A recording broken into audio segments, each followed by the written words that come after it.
Hi, fellas. How was shoot around today?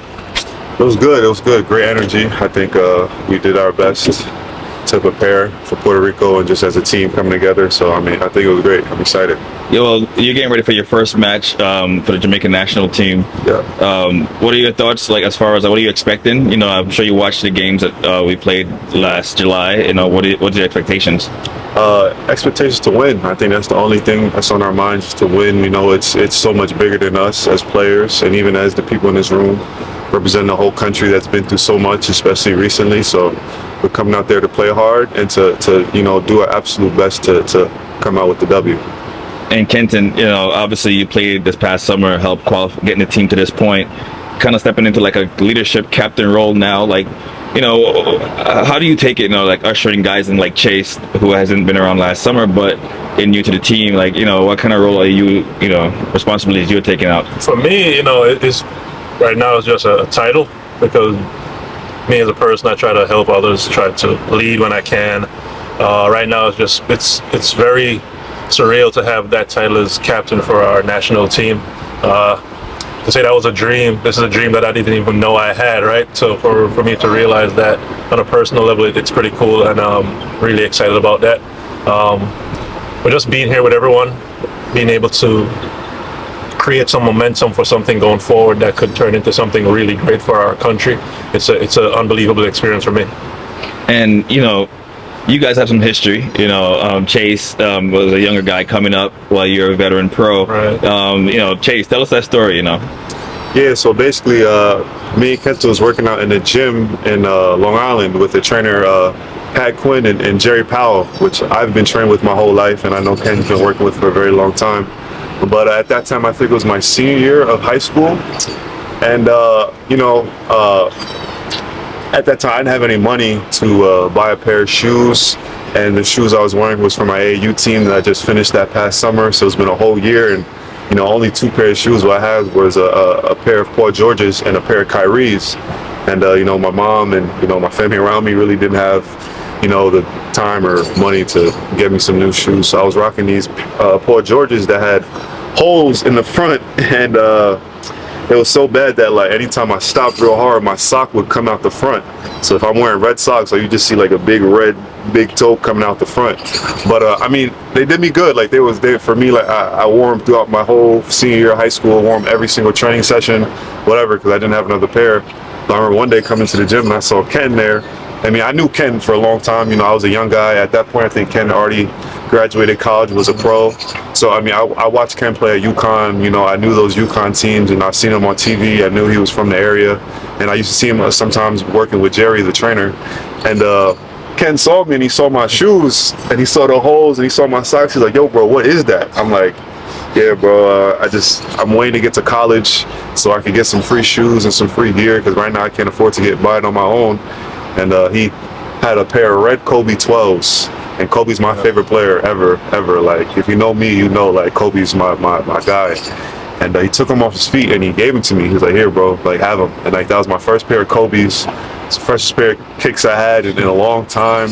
And like from that day, like that moment really shaped me as a person. Just seeing him not having to do that.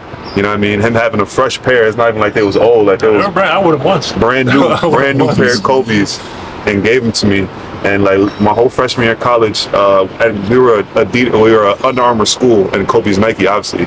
But anytime I'm off the court, I'm wearing the Kobe's. Any summer tournament I had those shoes on. And now I'm a pro and I'm making a little money, and I could afford my own Kobe's. Like I got 4 pairs of Kobe's now that I wear all the time. But that moment really did have a huge impact on me. And I told Ken already, but even for me, looking at young kids, looking at young guys, just working hard, and anything I give, if it's not shoes, whatever it is, just trying to give back the same way he gave to me. And now even Jamaican, he didn't even know I was Jamaican, honestly. So the way that things work is crazy. But yeah, God is good. That's all praise to the Lord, and thank you to Ken as well. And Kentan, for you to even like didn't hesitate to take pretty much a brand new pair of shoes and giving it to a stranger, like it shows a lot about your character. But talk about your upbringing. How does that play a role into like the man that you are now to do something like that? Like going back to upbringing and all that, you just grew up in a community. You share with your friends and everybody like that.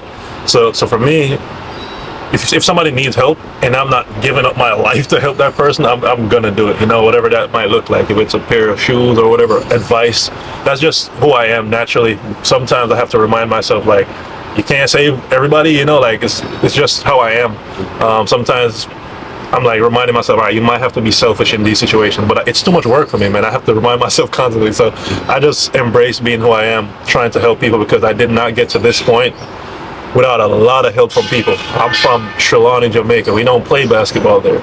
It's just somebody saw me and was like, you might be a good basketball player if you put the effort in. They helped me along the way, and that turned into what it is now. So Yeah, it's great, man. But even without the sneakers, dude, like the way life is, it's so funny, man, because I didn't even know Chase was Jamaican at the time, bro. Like, we were just working out, and it's like, all right, take these. And then afterwards, he went on, and he's a pro now playing high-level basketball, man. And for us to come back and be on the same team representing our country, man, like, it's unbelievable. I'm telling you, like, if someone would walk in that gym and be like, yo, in a few years, you guys are gonna be teammates representing Jamaica, I would have looked at him like, bro, like, You're not even Jamaican. right? Yeah, I didn't even know he was Jamaican, man. But that's just how life is, man. It's like, it's always good to pay it forward, and I feel incredible that he was able to benefit from such a small. For me, it was just a small act, right? Because I just try to help people, bro. I swear to God, whatever it looks like, advice or whatever it might look like, I try to help people, man. So if I'm in a position to ever help somebody, I try to do that.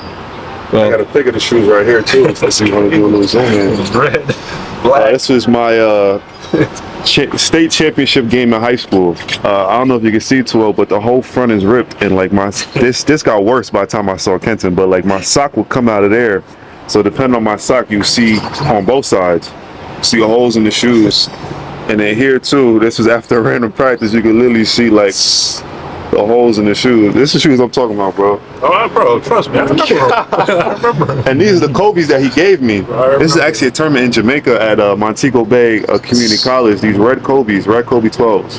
I'm telling you, I wore them every day after that. Like, that was. This is me and them right here. Like, these red Kobe 12s. I used to wear them every single day. Today was worn out. You know what I mean? But the crazy thing is, for anybody in a position to help somebody, bro, like, to you, whatever you're doing might be something small, right? But to somebody else, that shit could mean the world, man. Like, you never know what the impact you'll have on somebody by just extending the helping hand. You never know what that might look like to somebody else, man.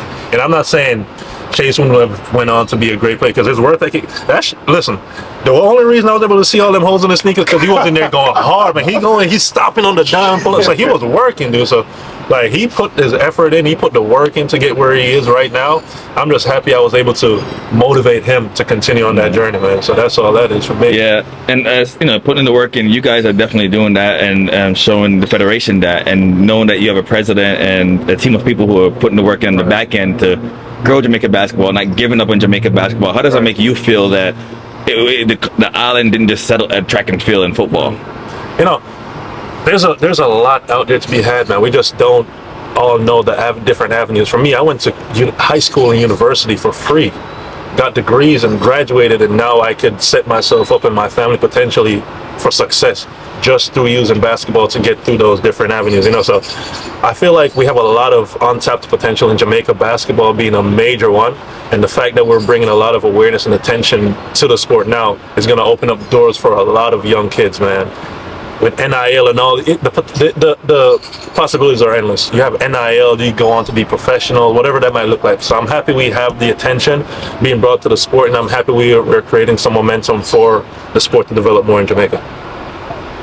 Yeah, just everything that, you know, he said echoed. Like, you see how many guys in the NBA are now coming out with their Jamaican roots and are proud of it and are trying to find ways to be involved, whether it's donating or even trying to find a way to play with the team. You know what I mean? And me, I didn't grow up in Jamaica, but I've been to Jamaica quite a few times, and my mom is born, raised, just thoroughbred Jamaican, and just even the opportunity for me to be here is like, to see the impact it has on her and just all my Jamaican side of my family, it's amazing. And just, you know, being around the guys, and and especially with the hurricane just happening, I think this is just God's will and God's grace that we all came together at this time to do something that the country has never done on the basketball side.